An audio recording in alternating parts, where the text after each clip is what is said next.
Hey everyone, I'm Angela Gunder. I am the Vice President of Learning for the Online Learning Consortium. That is the first time I think I've said that on a recorded video for stuff. It's kind of wild to say it out loud, but I am here with Keegan Long Wheeler, who is the program co-chair for OLC Innovate 2020. For those of you that have been following along in this time of chaos and crisis, but also a lot of collaboration and community, all C's, all C terms that I'm naming, we have decided to support our community by making the shift from a face-to-face conference in Chicago to a fully online conference. And I was really excited to talk to Keegan today about this shift. Obviously, moving an experience that's built by many hands over pretty much 12 months of planning and preparation, moving it from one modality to another is a huge undertaking. But in addition to that, just the notion of how do we meet people's needs in a time that's super complex and full of a lot of fear and concern and worry. So I thought we would have a little check-in today with one of my favorite folks to check in for I was going to say spiritual guidance. You tend to keep me focused on things that are great as you do for so many, which I really appreciate. And I thought that we could have a little chat and then hopefully string these together with other folks from the planning standpoint of the steering committee and of the staff to kind of hear where we're at, what we're doing, and then also open up the door for communication around this planning and this time of chaos. So I want to kick it off with, just where are you at? What's your world looking like right now? So I mean, being honest, there've been some long hours, just because I think I've worked every day now since the 8th of March. So that's been exciting. Partially though, is some of it's self-induced because, I tried to take some time off over the weekend and I couldn't stop like thinking through all the things that needed to be done. So I kind of just was working for fun, I guess, but also for work. And I don't know. That's probably strange, but I don't have kids to hang out with and feed either. So I have that as an option, I'd say. Been Tell doing a lot of. people, I was going to say, tell people a little bit about what your day role or day-to-day role usually looks like at OU. Yeah, so the story wise, so we were developing online trainings over this period of time, and I did some like a few instructional video kinds of things to record, specifically ones that kind of ground all of the information in like OU setting and that kind of stuff. But I mean, these last few days especially has been just like online trainings essentially, and that kind of came last minute as well. Like we did so on the Thursday, Friday-ish of last week, we got to do some on ground face-to-face things.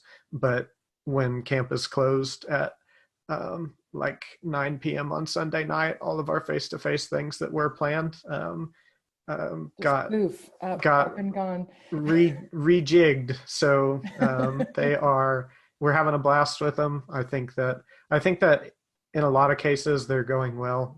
I think like we're having a whole bunch of engagement, I would say overall, just folks that, they want to learn more about what online teaching is, and heck, even just to not just to survive necessarily, but also to like how to do it well. Because good teachers are still good teachers, whether they are in face to face or online. I think one particular point though that I'll make is like, you know, I worry about the folks that struggle with that shift a little bit more too. Mhm. But for me, how that kind of presented itself was yesterday. Um, I spent 2 hours with a a couple of professors, and basically all it was 2 hours to configure all their Zoom settings because all they wanted to do was lecture and like But the problem with the whole thing was just like the computer literacies and the different like the tech literacies. You know, you have to sit there and wait because you can't show anybody in the same kind of sense. I mean, I'm talking situations where folks don't know that they can both watch the screen share that I'm sharing and the window that they're working on. You know, like those are realities. So And for spending our two. students too. I mean, our Mhm. students have those same challenges. So if both the instructors and the students are disconnected in that way, I mean, it's such a tough situation that you're helping to remedy from the get-go. So that's great. Yeah, so I think it's just like, you know, it takes 2 hours to move someone, you know, maybe that little bit, but at the same time, some folks take off and run with it. It's just a matter of being patient with those that need it, because not everybody had the level of support and the background for any of their teaching or training or when they were doing online for the first time. So now that everybody's doing online for the first time, it's you know, it's quite a rush, quite a fun time. Well, I've definitely had sort of the same types of queries and concerns in my role, but so prior to this, I was at the University of Arizona, and it was like, okay, anytime we had any sort of all hands on deck type of situation, it was working with our faculty and trying to gather the resources that we have enough to help them keep on going. And now at the OLC, it's like that, but just on steroids. It's program heads and deans and provosts and presidents of universities and other organizations that are, you know, calling us up and saying, we can't see the forest for the trees right now. We just don't really know how we're going to meet this need, and we're not really sure where to start. So a lot of it has been curating resources. Our knowledge team, which includes our institute, our research center, and our grants, all of those pieces. We've been working really closely with marketing. We've been working really closely with our trusted partners. I mean, people from like the board are sending emails of like, hey, do you know this resource? And we're trying to curate as much as possible on our website in this one page. And it's not really about anything but getting people started. And then what we're finding too is that we've had a lot of requests from institutions that are closing, particularly globally, that, you know, it'll be a Friday and they'll say by Monday we need to be completely closed and all of our faculty trained on teaching online. And they've had nothing prior. So it's like starting from ground one. So luckily we have capacity within the Institute and all of those workshops that exist already, which have been super helpful. And we just have a wealth of resources. I mean, I've always been so thankful for Merlot and for Skills Commons, but no more than now when folks are asking questions like, how do I think about like workforce development types of courses where we have like engineering or like, or auto mechanics that are trying to teach still, and they don't have access to labs. I mean, our chemists, you name it, and they have all of these great free virtual labs that exist there. So just like, I guess it's a lot of pairing people up with resources and then reminding people that we're there to help. Although they're finding us, they clearly know that we're here to help. So it's been a lot of long hours, but certainly rewarding in the sense that, I mean, I've seen our community, our online and our digital community come together so solidly. And my hope is that folks don't forget that this is a marathon. It's not a sprint. You don't just sort of oscillate quickly and then that's it. That we kind of want them to stay in that mode of thinking about what is quality online teaching and learning look like, and how can we sustain this over time. So I really see a lot in OLC Innovate in this reimagined version of the conference as having the ability to sustain folks over time in some of these online practices. You know, the fact that it's being held over a longer period of time. It's 2 weeks in June now.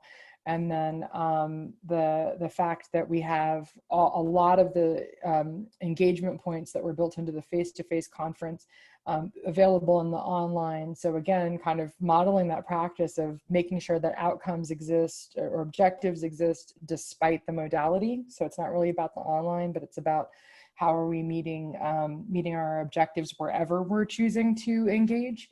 I'm really excited about the fact that that can, again, help bring people together and kind of keep them going on this journey, if whether this is the beginning of the journey or whether they've been doing this for a long time.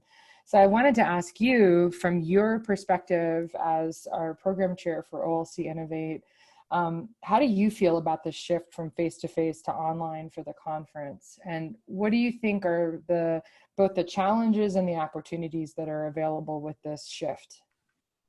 I mean, I think the first thing that I kind of want to note is it's kind of the thing that I'm seeing uh, maybe all around me and just, all around the nation and the world and in some cases too. And that's a lot of us are being put into uh, boxes with very specific requirements.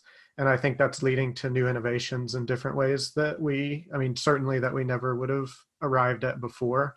New solutions, new different kinds of um, uh, processes and different things. It's crazy, when you mention a university having to make a shift in 2 days, and it's crazy that when certain things take so long at universities to do, but then in 2 days so much can change all at once. Those things are just it's crazy that the responsiveness and how these all these groups are able to do that. And with Innovate, I think we're in a very specific kind of we have a specific opportunity, because rather than just saying, hey, we're not going to bother with it this year, we are going to say, hey, we are going to be here for you as you all are on this journey with us, because we are certainly all in this together at this point. And so I think it's it is bittersweet in a few ways. I mean, I really crave, I get my energy off of people, and I really like being with people, but I'm getting my energy right now, and that's that's it's working right now too. So I understand that's not universal, but but This doesn't work for everybody. um, but it's I I think just because of that, because of the yeah, that box that we're in now, I think that's gonna really shine a light on where we can move forward and make headway, both in Innovate and in our own online practices and beyond. So I think that's kind of that's one of the underlying excitements that I have about the shift, is that the shift itself is aligning with the university shifts too. So thinking about all of these things in the same way, and not one that is perpendicular to the other in terms of philosophy or approach or those kinds of aspects. So Yeah. It's interesting. I completely agree with you about how it's almost like two worlds that are so similar, with like university shifts, and then just this notion of a conference moving this giant, it's like a giant ocean liner that we're now having to to turn, and it seems pretty complex, but just the granularity of the similarity keeps on getting to me. So like the challenge for me is always, regardless of whether we're talking about a conference or an online class, or even just a shift in mindset, that quite often we take what we know and then we just try to translate it one-to-one to this other experience, as opposed to saying, okay, we're informed by all of these things that happen in this one environment, but let's start with thinking about all of the unique affordances of this other place. What are the things that we could only do online, and how might we amplify them? What are the advantages that we have to being in this space that we don't have in the face-to-face? I just think about access. I mean, our commitment to inclusion, how that's just, the doors have been thrown open, and folks that would have been precluded from coming to Chicago, they have no limit to how they can connect and engage with us in this new space. I've been really energized by those conversations that start from that place. And I know we talked a little bit prior, before we had decided to shift the conference, and just living in that what if space, knowing that the world was changing really rapidly in terms of emergency preparedness and continuity planning. So saying, well, what if we have to move the conference online? And us asking questions of you and saying, well, what does a game night, like a social game night, look like for a fully online experience? Or what does it look like to reimagine a program where you have these different times where you can collaborate and then reflect and meditate and be energized and go through that whole like emotional cycle that that the face-to-face brings? Like, how could you have that same level of connection in the online environment, especially because that's why we're all so passionate about online. We believe in it because it has that propensity to connect. So that's been really exciting to me. And I just can't wait to see what we can collectively build together, because I mean, this is going to be wholly new, and hopefully inspire other people to take those practices that we model in this new experience, that they take that back into their teaching and learning, regardless of the modality where they're doing that work. Yeah, and I mean, we're in a time, right? Like we are building the long lasting change right now. Like this is what we are taking part in now, is what we are allowing folks to experience, whether that is whether that's working at home for the first time, or having to deal with the reality of access to internet with students, across a wide spectrum of the United States. Or there's kind of those nuanced things that we get to ignore on campus because we have uniformity in terms of tech, or in terms of software, in terms of these things. And really it's like we're now in a space where, we have to be more flexible, and we have to dream up of how we can still do some of these things that we could before. But now everybody doesn't necessarily start with all the tools in their hands at the same time. So how do you adjust for that, and how do you make all of those accommodations and changes, and what does that look like as a journey and as a story for us? So it's challenging times. I mean, I'm not going to shy away from that, but at the same time, we are deciding right now what the future is going to hold for us. I don't think anything else can be said after that. I mean, what a amazing call to action. And I just want to turn it over to everybody who's watching this. Truly, any way that not only you can join in on the things that we're doing right now, but if you have ideas for things that we should be doing in spaces where we should be, let us know. This is an open collaboration.